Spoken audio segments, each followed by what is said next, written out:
अस्सलाम वालेकुम। तो वेलकम है आप लोगों का एम रात चैनल में।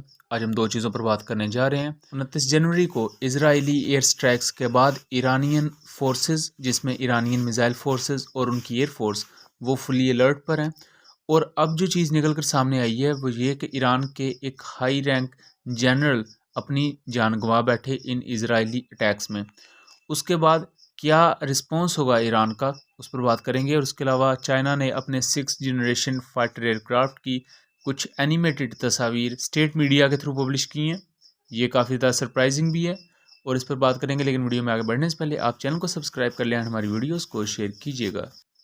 29 जनवरी को इजरायली एयरफोर्स ने अपने UCAVs के ज़रिए ड्रोन स्ट्राइक्स कंडक्ट की थी। इन ड्रोन स्ट्राइक्स में इस्फहान में मौजूद ईरान के ड्रोन मेकिंग कंपनीज़ और बैलिस्टिक मिसाइल्स के जो सब यूनिट्स कंपनीज़ बनाती हैं, उनके इंफ्रास्ट्रक्चर को नुकसान पहुंचाया गया था।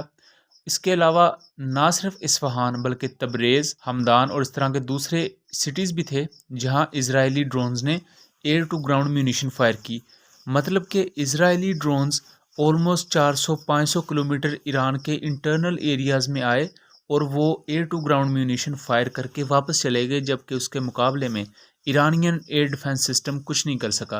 हालांकि ईरान के पास S-300 और ईरान के अपने बनाए गए काफ़ी long range air defence systems मौजूद हैं। लेकिन अब न्यू जो रिपोर्ट्स इमर्ज हो रही हैं, उनके मुताबिक ईरान के एक हाई रैंक जनरल जिनका नाम जावेद बाहूश नस्ती था, वो इस इजरायली अटैक में निशाना बने थे और वो सरवाइव नहीं कर पाए। ये बहुत बड़ा धचका है ईरानियन फोर्सेस के लिए और ख़ास तौर पर ये ईरानियन IRGC के चूँकि जनरल थे और रिपोर्टेडली इस्फहान में मौजूद जो बैलिस्टिक मिसाइल से रिलेटेड कंपनी थी, वहाँ ये उस वक्त डिप्लॉयड थे। इजरायली स्ट्राइक का ये निशाना बने। अब इस वक्त ईरान की मिसाइल फोर्सेस और दूसरी तरफ ईरानियन एयर फोर्स वो काफ़ी ज़्यादा हाई अलर्ट पर है। इस वाक़े को 3 से 4 दिन हो चुके हैं, लेकिन इसके वजह से जो मामलात हैं वो बहुत ज़्यादा हीट अप हुए हैं, क्योंकि ईरानियन सोर्सेज का ये दावा है कि इजराइल ने आज़रबाईजान की एयर बेसिस को यूज़ करते हुए हम पर स्ट्राइक की है। ये ऑफिशियल ज़राए नहीं है, लेकिन जो ईरान की तरफ से प्रो मिलिट्री सोर्सेज हैं वो इसी चीज़ का कह रहे हैं कि आज़रबाईजान की सरजमीन को यूज़ करते हुए इजराइल ने ईरान पर बम्बार्डमेंट की है, जबकि अभी तक आज़रबाईजान की तरफ से ना तो इसकी तस्दीक की गई है और ना ही इसे डिनाई किया गया है। दूसरी तरफ एक और एस्पेक्ट की बात की जाए तो हिजबुल्लाह ने अपने रीसेंट कुछ स्टेटमेंट्स में इसराइल को ख़बरदार किया है कि हम आने वाले दिनों में आप पर मज़ीद रॉकेट्स वगैरह फायर करेंगे।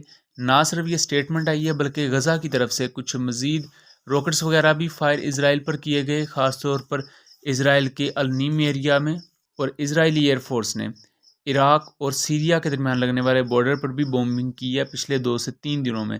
सो इस वक्त जो मिडल ईस्ट की चीज़ें हैं वो काफ़ी ज़्यादा हीटअप हो चुकी हैं।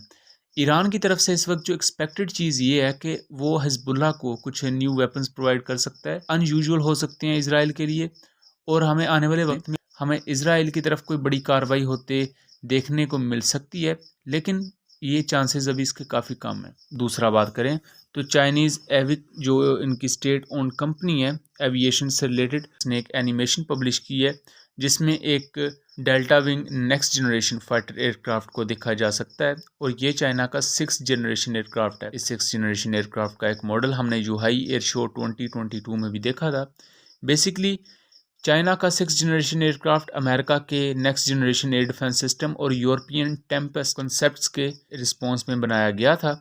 और एक अमेरिकन सेक्रेटरी असिस्टेंट जिनका नाम विल रोपर था, उन्होंने कहा था कि 2021 में ही अमेरिकन एयरफोर्स ने 6th जनरेशन एयरक्राफ्ट का पहला प्रोटोटाइप या टेक्नोलॉजी डिमॉन्स्ट्रेटर फ्लाई करके देख लिया था। यानी कि अमेरिका 6th जनरेशन टेक्नोलॉजी में काफ़ी आगे पहुंच चुका है। उसके बाद अगर बात करें तो टेम्पेस्ट पर इस वक्त UK और जो दूसरे यूरोपियन कंट्रीज़ हैं वो बाकी मुख्तलिफ कंट्रीज़ और एक दूसरे को ऑन बोर्ड ले रहे हैं। इसके बारे में जो इसकी नीश टेक्नोलॉजीज़ हैं उनको डेवलप करने पर काम जारी है। इस दौरान चाइना पीछे हरगिज़ नहीं रहेगा और चाइना ने एनिमेशन रिलीज़ की है। इससे एक चीज़ कन्फर्म होती है कि चाइना इस डिज़ाइन को लेकर ऑलमोस्ट फाइनल चीज़ें कर चुका है एंड अब इसके लिए ग्रीन सिग्नल दिया जाएगा और हमें आने वाले वक्त में चाइना के 6th जनरेशन एयरक्राफ्ट के हवाले से काफ़ी ज़्यादा अपडेट्स देखने को मिल सकती हैं। 6th जनरेशन एयरक्राफ्ट में बेसिकली होगा क्या क्या। 6th generation aircraft swarm warfare कर सकते होंगे, यानी कि एक एयरक्राफ्ट कई दूसरे एयरबोर्न ड्रोन्स को कंट्रोल कर सकता होगा, जिसकी वजह से जहाज़ एक होगा लेकिन ये ड्रोन्स आगे जाके वेपन्स फायर कर सकेंगे। इसके अलावा 6th generation aircraft super cruise की कैपेबिलिटीज़ में 5th जनरेशन प्लेटफॉर्म से भी ज़्यादा बेहतर होंगे। ये लेज़र वेपन्स को यूज़ कर सकते होंगे। इनमें एक पूरा न्यू स्पेक्ट्रम यूज़ किया जाएगा इलेक्ट्रॉनिक वॉरफेयर का, और रेडार वेडिंग टेक्नोलॉजीज़ को यूज़ किया जाएगा। अभी तक हम रेडार एब्जॉर्बेंट मटेरियल को देखते हैं, लेकिन उसको मेंटेन करना इंतहाई ज़्यादा मुश्किल है। ये कोई बच्चों का खेल नहीं है कि किसी एयरक्राफ्ट पर आप रेडार एब्जॉर्बेंट मटेरियल लगा दें, उसकी मेंटेनेंस पर उतनी मुश्किल हो जाती है। 6th जनरेशन प्लेटफॉर्म्स के प्रोपल्शन सिस्टम या उनके इंजन्स को ज़्यादा बेहतर किया जा रहा है ताकि वो अपना IR सिग्नेचर कम से कम एमिट करें। ये था आज का एनालिसिस। उम्मीद करता हूँ चीज़ें क्लियर रही होंगी। मिलेंगे अगली वीडियो में, तब तक के लिए अल्लाह हाफिज़।